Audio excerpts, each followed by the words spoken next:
приходите средно на година растат с около 6 милиарда, което е колосален скок на приходите. Това означава, че приходните администрации се вършат работа, че събират онова, което трябва да се събере. Което пък от своя страна означава, че след като се събира това, което трябва да се събере и е недостатъчно, очевидно трябва да се повиши данъчната. А фискалният съвет бърка ли? В смисъл, те не разбират ли какво говорят? Господин Дянков не знае ли, като говори, че този бюджет по никакъв начин не е полезен, говори, че ще се вдигне дефицита и така нататък? Господин Дянков сме говорили много пъти с него на тези теми. Той е от школата финансисти, които смятат, че трябва да се свиват разходи за заплати и възнаграждения. Ние не смятаме така. Господин Пеевски преди малко ви каза, ние сме обещали на хората, че няма да свиваме техните доходи, независимо какво струва това на държавата. Имаме разлика във вижданията. Не е ли толкова нормално да го приемете, че имаме разлика във вижданията? Ние не искаме да свиваме разходите за заплати на хората. Ние не искаме да свиваме разходите, капиталовите за общините, които трябва да направят средата за хората по-добра. Не искаме на никаква цена да го свиваме. Няма значение какво мислят икономисти като господин Дянков. Те са от една школа, които смятат, че трябва да консолидираме разходите на финансов език, означава да ги свием.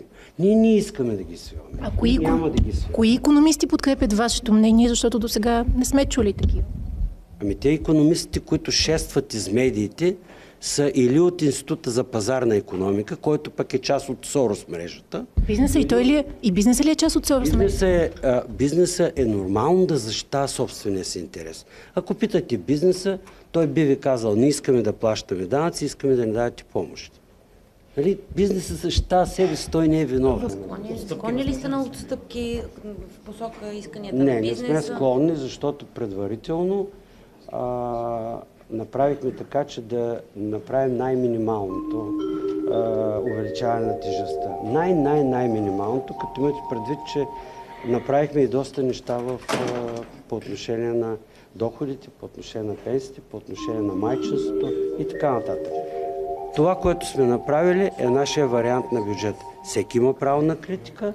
Ние сме длъжни да отговорим на тази критика, да защитим нашата позиция. Нашата позиция е тази.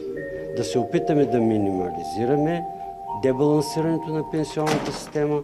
Не може 12 милиарда от данъци. Повече от 50% от пенсиите идват от данъци, не от осигуровки. Как по друг начин да се балансира това? Вие не обещахте ли в началото, че няма да вдигате данъци? Аз имам такъв спомен, когато правителството... Аз нямам такъв спомен. Никога на никой. Борисов каза, че няма да се вдигат данъци. В момента с Борисов ли разговаряте? Шести въпрос задавате поред. На какво основание? Аз имам право да задавам колкото въпроси искам. Вижте колко колеги тук. Вие може да задавате, ако сме двамата. Има тук 30 журналиста. Хайде малко скромност. Може ли? Все пак.